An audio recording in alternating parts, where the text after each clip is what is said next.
Sarah Valenzuela from the LA Times joins us today, and we're going to ask her, of course, about Shohei Ohtani and his contract, Anthony Rendon's injury history, and Albert Pujols and his role at spring training. It's time to get locked on with Mike and John, and this is Locked On Angels. You are Locked On Angels, your daily Los Angeles Angels podcast. Part of the Locked On Podcast Network, your team every day. And John and I thank you for making Locked On Angels your very first listen of the day. Every show is free and available on all platforms like Apple Podcasts and Spotify. And the best way to help us out is by giving us a rate and a review. And those watching on YouTube, we're glad that you're here. Make sure that you're subscribed and click that bell to be notified every time a new episode drops. Thank you for being here with us for this very special edition of Locked On Angels, where it's your team every day. You've got the Frisch Brothers here with you, a.k.a. the Super Halo Bros. My name is John, and that's my brother Mike. And my name is Mike, and that's my brother John. Mike, we got ourselves an interview with Sarah Valenzuela of the Los Angeles Times. She's the Angels beat writer for the Times, and she's here with us talking about spring training, talking about her observations and the things that she's seen, what she's noticed about this team, who's impressed her. We have a great interview with her right now, so let's get into it. We are so thrilled to have Sarah Valenzuela, the Angels beat writer from the LA Times, with us today for a great conversation. Sarah, it seems like you've been the belle of the ball. You joined Talking Halos and Halos in the Infield, and then Yeah. and now you're here with us. So it's great to have you. Thank you so much. That's just hopping from one to the next. That's right. Yeah. You're like Vanessa Williams. You save the best for last, though, right? Hey, there you go. There you go. What a reference. You like that? Those 90s references, bro. You know me. Oh, hey, Sarah, let's absolutely. get started with a question just about you. Can you give us and Halo fans a bit of your background in journalism and what led you to the Angels? What was intriguing about that opportunity for you? Yeah. So I went to Syracuse University for my journalism education. And after that, I kind of bounced around from one hyperlocal newspaper back in New York, then ended up at the New York Daily News, where I was in sports, and then found myself at the LA Times. For me, I've always wanted to be a baseball writer, like my whole life. It's so funny, and I've said this on the other podcasts, one or both of them. If you ever seen Everybody Loves Raymond, Yeah. the main character, Yes. Ray Barone, is a beat writer, is a baseball writer who writes about the Mets, even though that's not like the main part of the entire show. Right. One episode where he's reading, his mom is reading one of his stories in a newspaper, whatever, by Ray Barone. And everyone starts clapping, and that one scene stuck with me. Oh, wow. From like childhood. So obviously, like, as you get older, as I got through college, there's like those, okay, is this what I want to do? Is this really what I want to do? Like, what is it do I really want to do with journalism? So technically I went to school for broadcast. I wanted to go into TV, but then after college, or at least as I was nearing graduation, I wasn't so sure TV was what I wanted. Reverted back to going the print and newspaper route, and finally found myself like on the path that kind of started so long ago. And when the LA Times had their opening covering the Angels, and we found an agreement, this was my shot. I've never covered a beat by myself. So this was my opportunity for me. This was my dream. Not necessarily to cover the Angels, but to cover a baseball team, and the Angels were Right. the one that had the open beat. Yeah. What a team to cover, too, with Shohei Ohtani and Mike Trout and all the storylines involved, too. So, yeah, it's been great having you. So you came on in June at the LA Times, and when you announced that you were going to be the Angels beat writer, I loved this tweet that you said. You said, "This Dominicana, Filipina, first-generation American from Queens, New York, is the new LA Times Angels beat writer." What does it mean for you to kind of bring your unique perspective and your voice to the Angels? Yeah. I mean, first off, I feel like I stand on the shoulders of so many other women who came before me and opened the doors so that I could be in this position and be able to be in it Right. and feel celebrated in it and be able to celebrate myself in it. For me, I feel like I'm still finding what it is that I bring to the table. Mm. A lot of people have just told me that I have a lot of joy in the things that I'm reporting and the things that like I post. So I feel like that's one thing, but I I feel like I'm still trying to find what makes me necessarily unique in my Mm. identity in what I write, if Yeah. that makes any kind of Yeah. sense. Yeah. Absolutely, absolutely. I personally loved your coverage. Mike has loved your coverage as well. And just in spring training, you've been killing it with the videos and all of that stuff. So thank you for providing us fans with the content that we need. Yeah. Yeah. You're a great follow on Twitter, which we really appreciate. And I actually mentioned to John off air a couple of days ago how interesting it was to see somebody like a Jeff Fletcher and a Sam Blum tweet about the interactions with Shohei, and then you tweet about it. And so when somebody says that you bring joy, I can affirm that because there was a joyful spirit about it. And we're all excited because it is spring training, right? And baseball's about to start. And speaking of that, can you give us a sense of what the overall vibe is for the players? I just said vibe. I'm 43. And really kind of what stood out about the team so far and your interactions with them.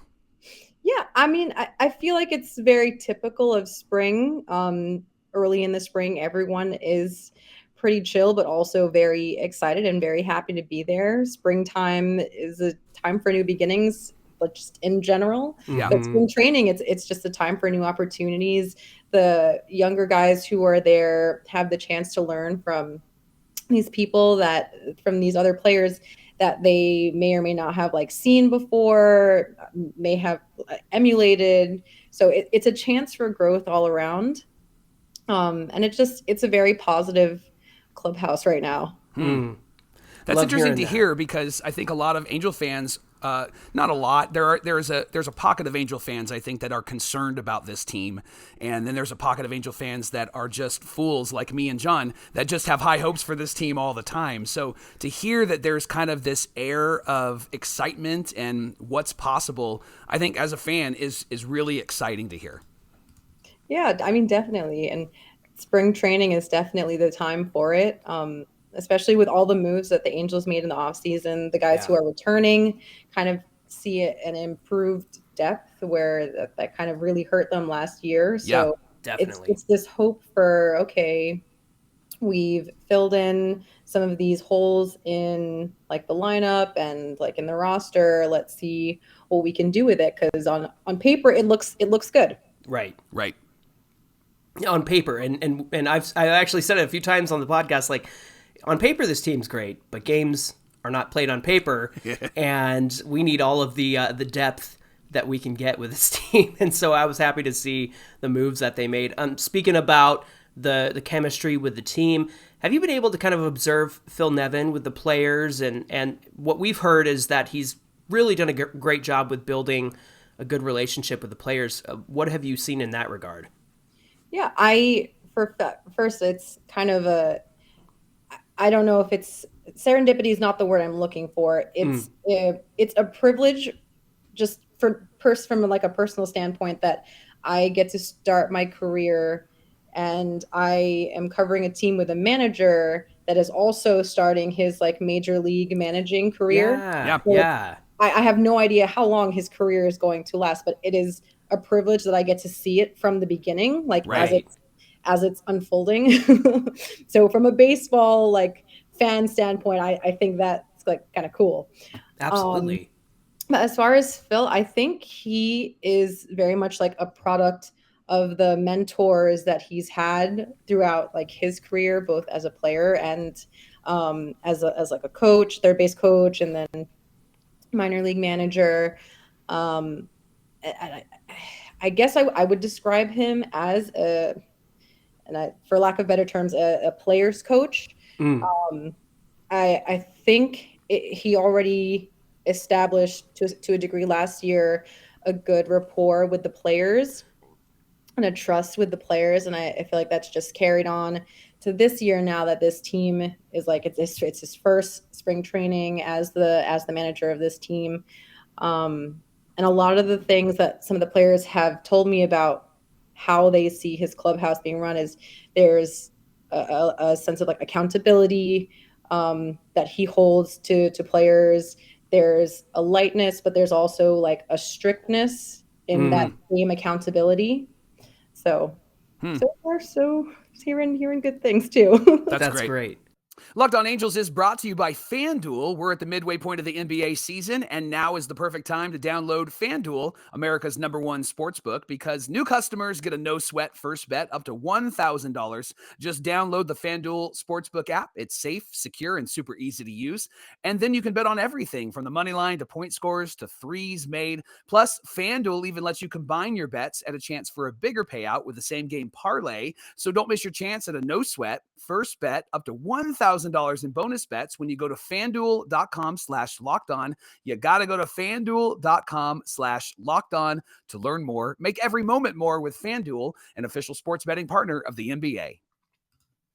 Thanks for making Locked On Angels your first listen today. And for your second listen, you got to check out Locked On MLB Prospects with our friend Lindsey Crosby. He's a prospect encyclopedia going deep on the MLB stars of tomorrow. His podcast is free and available wherever you get your podcasts. Now, Mike, let's get back to our interview with Sarah Valenzuela.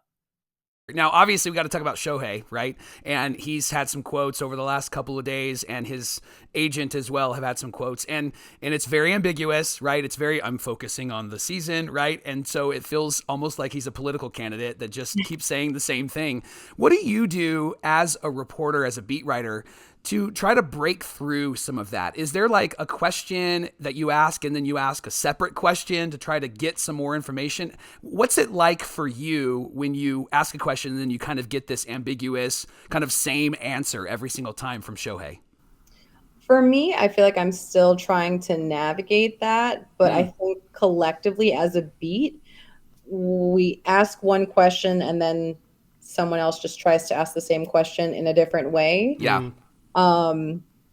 So specifically when it comes to like Shohei, where we have very limited availability with him, it's a group effort to a certain degree, and you kind of just, from what he gives you, you kind of try to see where the nuggets of information are. He doesn't really give too much. He's very like plain, very, not plain, reserved in what he says. Like he says what is true, and this is factual, and he will say what is like factual. He doesn't really like let on too much. So it's just about like finding the nuggets of information when he speaks, that you're kind of like, oh, okay, this is kind of interesting. Yeah. So when you're asking a question and you get an answer that's kind of plain, that's just facts, as you've talked to him and as you've heard him talk, is there any sense in you as a beat writer for this? I'm actually looking for some hope is what I'm actually asking for right now. But is there any sense in you of what will happen or kind of where he's leaning, or do you feel like he's really protective of that? I have no idea. Oh, Sarah, come on. When I was working for the New York Daily News, I was working for the sports desk, and I was also the backup Mets and Yankees writer, filling in just here and there, nothing crazy. But I wrote this one blog about Shohei Ohtani, and I was like convinced. I was like, this man's going to the Mets, and you can't convince me otherwise. And then when I got on the Angels beat and like heard from him more and started becoming more immersed in who Shohei is from what we can see, like from what he gives us, the more I was just like, I have no idea what's happening. I don't know whether you're going to stay, whether you're going to go. I do not know. Yeah. That's a really interesting observation, just because, you were kind of on the outside looking in, and now you're here and you get a more real sense of, oh, yeah, I'm not sure what the next step is. Right. But those from the outside looking in, I think, have convinced themselves that like, oh, it's inevitable. He's going to leave and he's coming over to the Mets, or he's coming to the Dodgers, or, that sort of thing. And so Mike and I have had to fight that off a little bit this season and just really clarify, like, well, here's what he said and here's what he hasn't said. So that is a really interesting observation on your part in terms of, being in one place and seeing the situation go down, and then being here and actually seeing it for yourself. So Really great perspective there. Now, I have a question regarding Mike Trout, and he said that he wants to do everything in his power to keep Shohei in Anaheim. That's why we love him. That's why we love him. What is it that Mike Trout could possibly say from one GOAT to another to convince him to stay, in your opinion? Honestly, I think that's going to be between them until they decide to tell us what that might look like. But Yeah. at the same time, just from seeing what their relationship is and just hearing Mike talk about it just through since I joined the beat last year, hearing him talk about Shohei, it seems like they're pretty close. So I think there's a degree of yes, he's going to try and convince him to stay. Like I'm sure all of them are going to want him to stick around. But at the same time, there's a realness that I'm sure will, like if they ever discuss it together, there's a realness that comes with it that goes beyond the you need to stay here, selfish reasons, and a realness that goes with, like this is a really big decision. Yeah. And, no matter what Shohei decides, it's gonna shock everyone. Right. The moment he decided what he's gonna do, everyone's gonna lose their minds. But Right. He's going to the Royals. Mike was saying that, like, on a very like real level, whatever advice wise, not like a convincing him to stay wise, is really just he needs to make the decision for himself. Like it can't be for anyone else. It has to be for him. Absolutely. Absolutely. Yeah. And you're right. Like as soon as he makes his decision, there's going to be people, let's say he stays in Anaheim, and there'll be those people that thought he was going to the Mets or going to the Dodgers, right? That are going to say, oh, I guess he doesn't want to win, right? And then of course, Angel fans are going to be like, no, he's going to help us win. And so that's why I loved what Mike said. It can't be to try to impress or to try to perform for somebody else. He's got to make it for his own life and his own decision. And speaking of decisions, there was an interesting conversation and quote from Anthony Rendon, who was talking about life after baseball, and he wants to have a comfortable life and be healthy for that. And he said that he's heard and seen a lot of the criticisms of him from Angel fans over the last few years.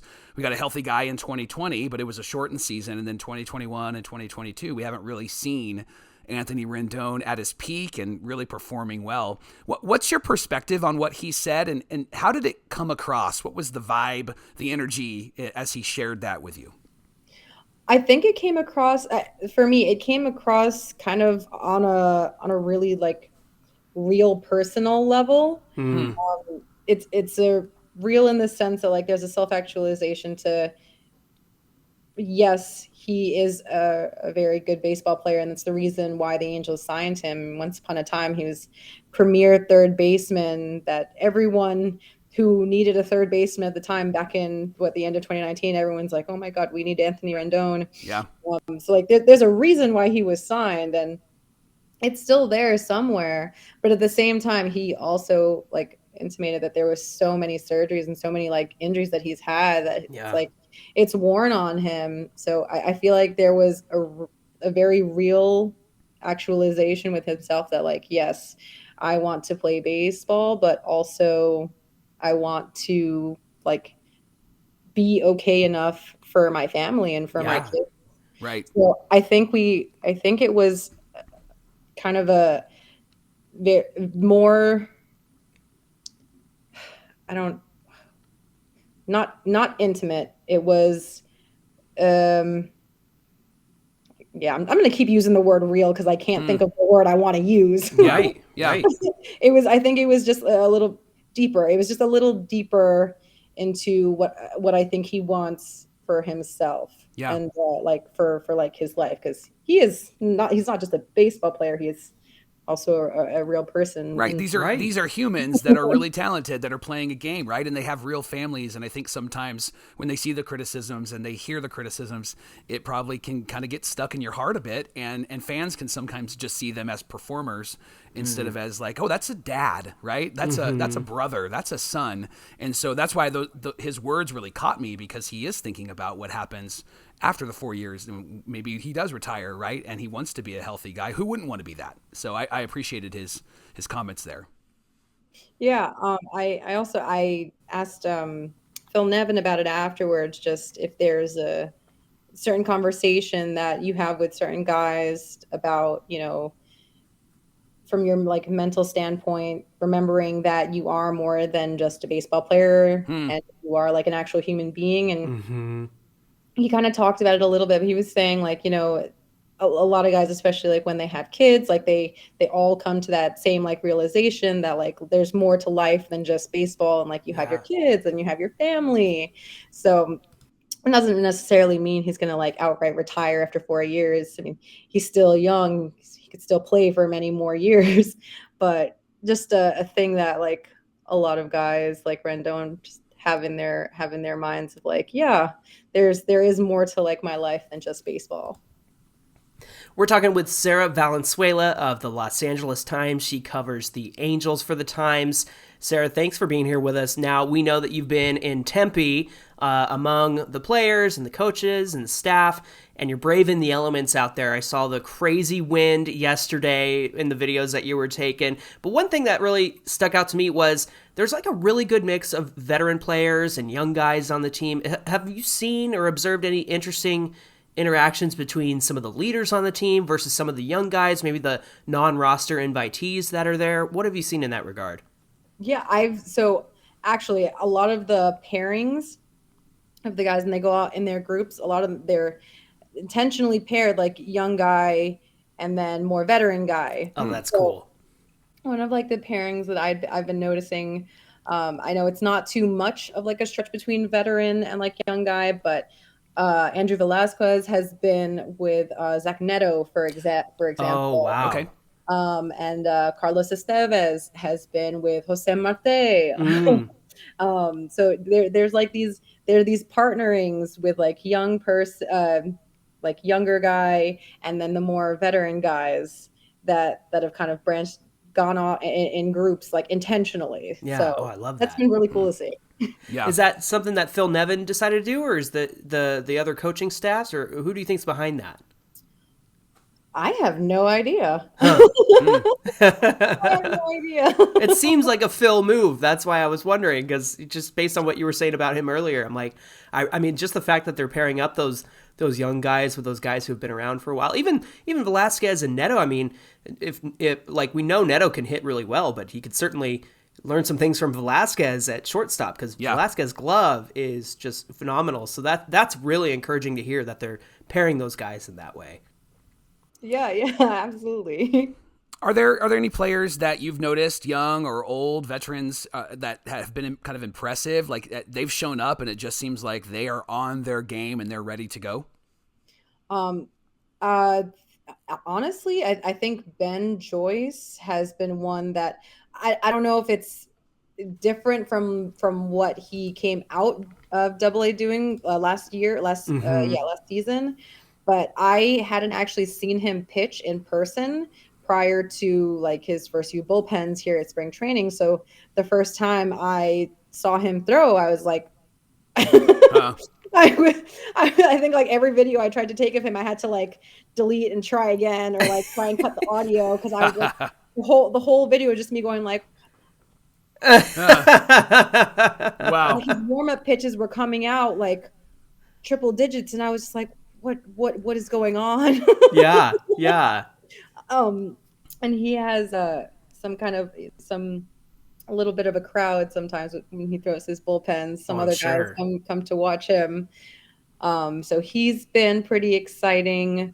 Colton Ingram, who I wrote about. I have to throw in all the random stories that I've written so far. Yeah, do it. Yeah, Colton Ingram's also been pretty exciting to see so far. I haven't seen his spring too much, just because it's hard to keep track of all of them. They're on like 4 different fields, plus the bullpen. Yeah. Everything's happening at the same time. But he looked pretty good in his first bullpen that I saw. When I talked to him in the off season just about everything he was working on, he told me he was going to add they wanted him to add a changeup, and they wanted him to add more sweep to his slider. When I spoke to Matt Wise, the pitching coach, about it, they're like, yep, he did those things. Wow, that's cool. That's encouraging to hear. Yeah. Edgar Quero, I haven't seen too much of his him doing stuff in spring. Like I've seen him learning in spring and like doing the like catching drills and stuff that they do, but he's someone that's like on the radar of like really promising talent that, I mean, he's not going to jump right into the big leagues after this spring. But like this spring training is big development for him, especially him being so young. Trying to think. Have I seen Jeremiah Jackson? I've seen a few of his batting practices, and they've looked good, but I don't have anything to compare it to from like what he was doing. Right. I think it's for Logan O'Hoppe. He's been catching a lot of Shohei's bullpens and lives. Well, Interesting. He did his first live today, so I shouldn't even say a lot. He did the one today, but he caught his a few of his bullpens. Yeah. So I think that alone is telling. Yeah, that's huge. Yeah, because Max Stassi was kind of his main catcher last year, and then there's that conversation of who's going to be the guy that is the starter coming out of spring training, and obviously everybody's really hyped on O'Hoppe. So I think it's really cool to hear about some of those young guys because we feel confident with this team, and they've added some good pieces, especially in the bullpen. But when you've got guys like Eric Torres and Sam Bachman and even Ben Joyce who are just getting people's attention, probably you heard Ben Joyce and his fastball before you probably saw him, right? Because I'm sure that there's probably some snap on that fastball. It's crazy to hear and see in person. The ball, like usually, okay, you hear a fast pitch, like you can hear a pitch, like it has that hiss sound. Yeah. Joyce's fastball doesn't just sound like a regular hiss. It sounds like it is like seething the air, like it is singeing the air that it's crossing. That's awesome. And I just, yeah, that's amazing. Wow. So Sarah, Albert Pujols is back in an Angels uniform. He's fulfilling that 10-year personal services contract. Special instructor has been his title. Now that he's back, what have you seen him doing in spring training? What has been his role so far? What are your thoughts there? Yeah, so I think they said he was a special assistant to the club because he's going to be floating around to a few different things. Yeah. At least after he goes to some of these like instructs. But so far with the Angels, like here at camp, I've seen him kind of like mentoring guys in the cage. I haven't seen him too much after that. Like I've primarily seen him in the cage, so I'm not too sure where else he's been floating to. And then after he leaves Angels camp, he's supposed to be going to their facility in Dominican Republic to do the same thing, just mentoring some of the young guys. That's awesome. That was one thing we were very excited about when we found out he was going to come back and fulfill that contract, just because who better to learn from, especially if you're an international free agent signed by the Halos and Pujols is there. I feel like he's going to go a long way in mentoring those young guys and helping them come to the U.S. and get acclimated and things like that.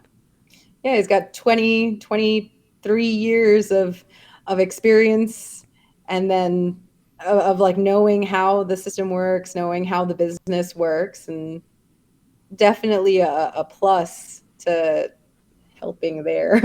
Absolutely. Yeah. Hey, Sarah, before we let you go, you shared a story in our pre-show conversation about somebody hitting a home run and then like talking to Mike Trout. Would you share that story with our viewers and our listeners? Of course. I wish I could do like a overheard at Angels camp kind of. Oh, heck yeah. That'd be fun. I love that kind of thing. But today, during batting practice, someone hit back-to-back home runs and then kind of like lightheartedly was like, is that what it feels like, Mike Trout? Nice. Love that. Did I impress you, sir? Yeah. Hey, Sarah, where can everybody find you on social media? Where can they find your work? Yep. You guys can find me on Twitter and Instagram. It's the same name, at Sarah_Isabel VEE. Sarah is spelled SARAH. Isabel is spelled ISABEL. And all my work could be found at latimes.com. Fantastic. Sarah, thank you so much for joining us. And again, saving the best for last, like Mike said. Yes. But we really, truly appreciate you taking the time. I know you've been busy out in Tempe to join us. But I know our Locked On Angels listeners and viewers are going to truly, truly appreciate this conversation. So thank you. Thank you, Ma. Thank you so much for having me. What a great conversation with Sarah. She is a joyful person. I really enjoyed that. And thanks for making Locked On Angels your very first listen every single day. Now make your second listen, the Locked On MLB Prospects Show with our friend Lindsey Crosby. He's going deep on the MLB stars of tomorrow, and his podcast is free and available wherever you get your podcasts. Hey, be sure to give Sarah a follow on Twitter and Instagram as Sarah with an H_Isabel VEE. So be sure you give her a follow and follow us at Locked On Angels on Twitter and at Super Halo Bros on Twitter and Instagram. Mike, what do we have on deck for Friday's show? Well, let's talk about who should be the starting catcher for the Angels this season. Who's going to be the starter as they break camp? Johnny, we'll give the options, and we have some thoughts and opinions, and that's tomorrow on Locked On Angels. Of course we have some thoughts and opinions. That's why we're here. All right, friends. Yeah. We hope you'll join us again tomorrow. In the meantime, my name is John, and that's my brother Mike. And my name is Mike, and that's my brother John. Big thanks to Sarah Valenzuela for joining us today, and we will see you right back here tomorrow.